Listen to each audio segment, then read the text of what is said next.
Something doesn't add up with the atmosphere right now, and I mean that in the most literal, scientific way possible. The signals that are showing up across multiple models, multiple time frames, and multiple levels of the atmosphere are telling a story that doesn't quite match what a typical late winter pattern should look like. And that's exactly why we need to talk about it. But here's the thing that's really going to get your attention.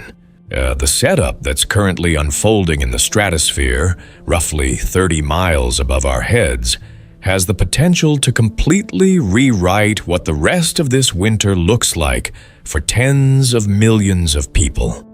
Not next week, not 2 weeks from now. We're talking about a slow burn scenario that could reshape the entire temperature and storm pattern for the United States going into the transition period between winter and spring. And the question we have to ask right now is, are we actually prepared for what might be coming? Let's get into it. So the first thing we need to establish is why this particular pattern is getting so much attention from the meteorological community right now. We're at a point in the season where the atmosphere typically starts to relax. The polar vortex, that massive cyclone of cold air spinning around the North Pole up in the stratosphere, tends to stay relatively intact through January and February. It weakens as we head into March and April. That's the normal progression. That's what we expect to see in a typical year. But what we're observing right now is not typical. And that's the key word here. Not typical. There are strong indications that the polar vortex is experiencing significant disruption. Now, before I explain what that means, I want to be careful here because this is where a lot of weather communicators either oversimplify or overcomplicate things. A disrupted polar vortex doesn't automatically mean an apocalyptic cold outbreak is coming. It doesn't automatically mean anything specific is going to happen. What it does mean is that the probability distribution of what could happen over the next several weeks shifts considerably. The odds of seeing prolonged cold, the odds of seeing significant storm systems, just the odds of seeing unusual temperature swings all change when the polar vortex is being disrupted. So, what does the disruption look like right now? Think of the polar vortex as a spinning top. When it's spinning perfectly and rapidly, it stays upright. It stays organized, and it keeps the coldest Arctic air locked in close to the North Pole. Cold air stays north. Warmer air stays in the mid-latitudes. Everything is in its place. But when something disturbs that spinning top, it starts to wobble. It tilts. It might even split into two separate pieces. And when that happens, cold air can escape. It can pour down into the lower latitudes. It can reach places like the central United States, the southern United States, and in some scenarios, even the Gulf Coast. We've seen this happen before. The February 2021 deep freeze across Texas was a direct result of this kind of polar vortex disruption. And now we're seeing early signals that a similar process could be developing. The question is, how confident can we actually be in this signal right now? This is where I want to pump the brakes just a little bit and be very honest with you. The polar vortex is a stratospheric feature. It lives roughly 10 to 30 miles above the surface of the Earth. And the influence of stratospheric events on surface weather takes time. We're talking about a lag of roughly 2 to 6 weeks between when something happens in the stratosphere and when we actually feel the effects down here at ground level. So, any model run that's trying to translate a current stratospheric disturbance into a specific surface forecast for, say, 3 weeks from now is operating with an enormous amount of uncertainty. That said, the models are not completely in the dark. And the fact that multiple independent modeling systems are picking up on similar downstream signals is what's driving the conversation right now. Let's talk about what those signals actually look like at the surface level. One of the most important things to watch when the polar vortex is being disrupted is what happens to the jet stream.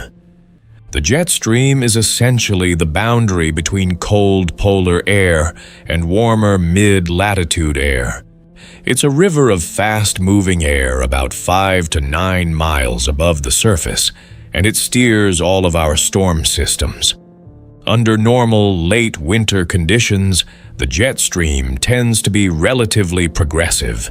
It moves systems from west to east in a fairly organized fashion.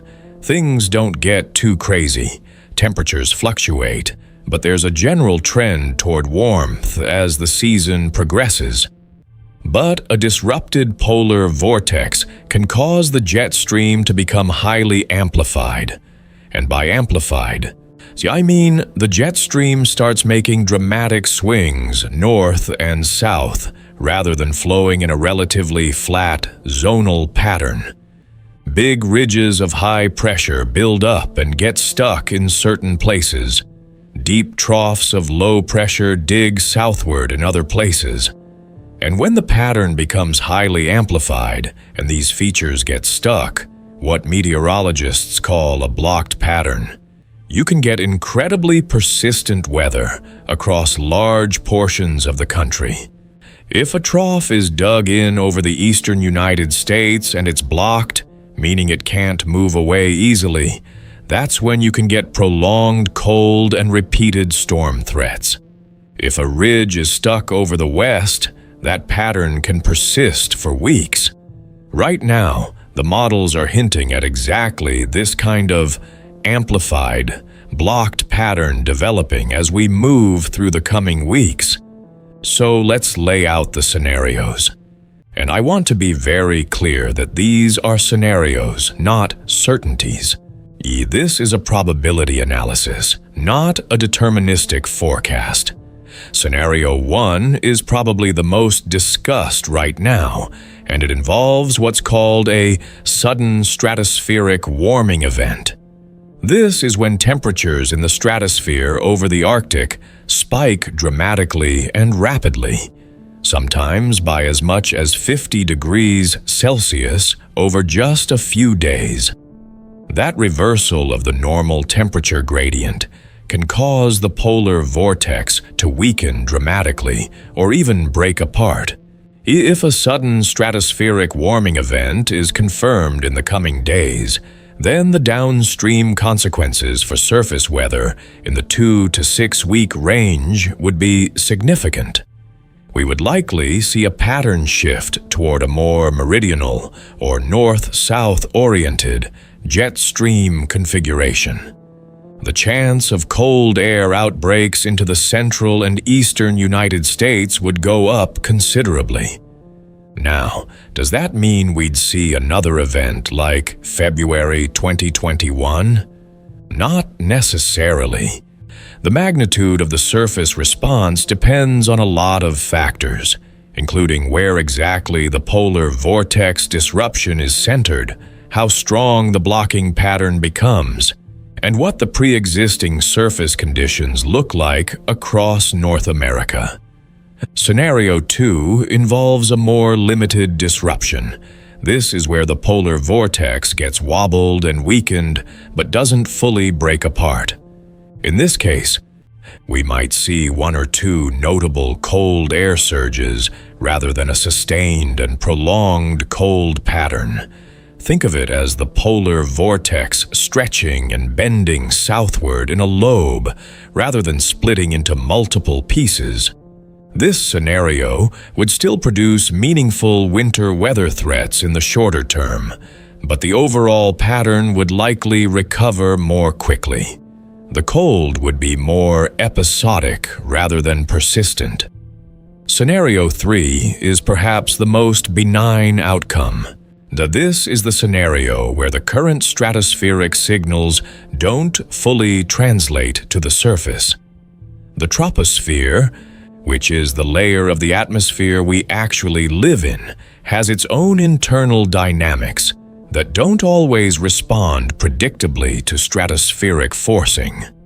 Sometimes a stratospheric event that looks very threatening just kind of fizzles out in terms of its surface impacts. The polar vortex gets disrupted but quickly reorganizes. The jet stream wobbles but doesn't lock into a blocked pattern. And in that case, we'd be talking about a relatively normal late winter pattern with perhaps only minor departures from average. Right now, the signal appears to be most consistent with scenario 1 or 2. But the honest meteorological answer is that we don't know yet which of these scenarios is going to verify. Anyone who tells you they know with certainty what this is going to look like 3 to 4 weeks from now is overstating what the science can actually tell us at this point in time. What I can tell you is that the pattern is anything but boring. And the fact that it's getting attention from serious meteorologists across the country is itself meaningful. This isn't just noise. Now, there's another piece of this puzzle that I think is absolutely worth discussing. Yeah, and it doesn't get nearly enough attention in most weather conversations. And that's the role of the Pacific Ocean in all of this. Right now, we have an interesting situation across the North Pacific.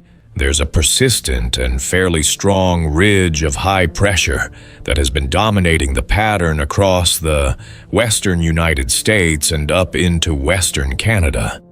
This ridge has been the main reason why we've seen such mild conditions across much of the western half of the country recently. But here's the thing about ridges. They tend to create compensating troughs elsewhere.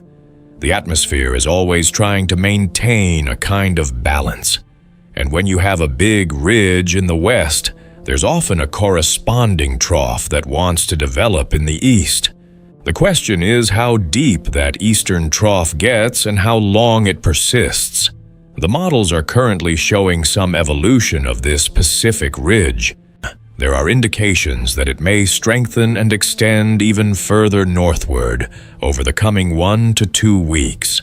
And if that happens, the compensating trough in the east would likely deepen as well. That means colder air being pulled down from Canada into the central and eastern United States. That means the jet stream taking a more southerly track across the country.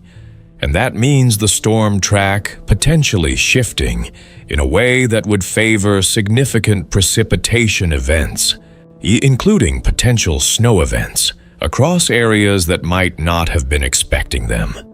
Could that set up another significant nor'easter threat for the Northeast? It's not out of the question. Is it something you should immediately start worrying about? No. It's something you should be aware of and continue to monitor. That's the appropriate response at this point in time. Let me also talk about something that's worth understanding in the context of all of this. We've been living through what I'd describe as a very active weather pattern this winter already. The northeastern United States has already dealt with a historic blizzard. Parts of the country have seen severe weather. California has been dealing with multiple significant storm systems. And now, or right at the moment when a lot of people might be thinking that winter is winding down and we can all relax a little bit, the atmosphere is suggesting that it may have at least a few more tricks left in its bag. And that's the nature of this strange winter pattern that we're seeing develop. It's not one singular event that we're tracking. It's not one storm that we can put a name on and say, this is the thing coming. It's a broader atmospheric configuration that could set the stage for multiple weather events of varying types and intensities over the next several weeks. And that's actually, in some ways, harder to communicate than a single storm threat, because it doesn't have one clean narrative. It's more nuanced, it's more uncertain, but it's potentially more impactful over a longer period of time. So, what should you actually take away from all of this? What's the practical message? First, I do not assume that winter is over. Even if you've been seeing mild temperatures recently, even if you've been thinking that spring is right around the corner, the atmospheric setup that's developing right now has the potential to deliver additional significant winter weather to parts of the country that may be starting to let their guard down. That includes areas across the central United States, the Ohio Valley, the Mid-Atlantic, and the Northeast. Second, keep a close eye on the forecasts over the next 1 to 2 weeks. This is the time frame where the surface impacts of the stratospheric disruption would begin to become apparent if they're going to develop. You're going to start seeing more definitiveness in the model guidance around that time frame, and that's when you'll be able to shift from scenario analysis to actual event preparation mode. Third, understand that the uncertainty here is real and it's honest. If you see someone presenting extremely specific forecasts for what the weather will look like 3 to 4 weeks from now as a direct result of what's happening in the stratosphere today, be skeptical. The science does not support that level of precision at those time ranges. What the science does support is the idea that the risk environment is elevated, that the chance of seeing significant weather events is higher than it would be in a more tranquil pattern, and that paying attention to the evolving forecast over the coming days and weeks is genuinely worth your time. The atmosphere right now is doing something that's caught the attention of the meteorological community for good reason. Whether it ultimately delivers the kind of pattern shift that some of the models are hinting at, or whether it comes up short of its apparent potential, that's a question that only time and continued data collection will answer. But the setup is real.